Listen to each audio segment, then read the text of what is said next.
बांग्लादेश के आम इंतखाबात में हुक्मरान इत्तेहाद ने वाज़ेह बढ़तरी हासिल कर ली है। इलेक्शन कमीशन के मुताबिक वोटर्स टर्न आउट 40% रहा, जबकि 2018 के इलेक्शन में वोटर्स टर्न आउट 80% से ज़्यादा रहा था।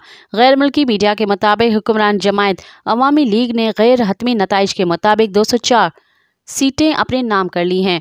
हसीना वाजिद के इत्तेहादी जमात जातीय पार्टी भी 9 सीटें जीतने में कामयाब हो गई। बांग्लादेश के कुल 300 सीटों में से 264 के नताइज आ चुके हैं। शेख हसीना वाजिद की 5वीं बार वजीर आज़म बनने का इम्कानात रोशन हो गए हैं। बांग्लादेशी क्रिकेट टीम के साबिक कप्तान शकीब उल हसन ने भी अपनी निशिस्त जीत ली।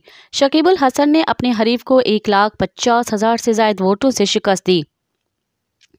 शकीब उल हसन मगरबी शहर मागोरा से अवामी लीग के टिकट पर इंतखाबात में कामयाब हुए हैं।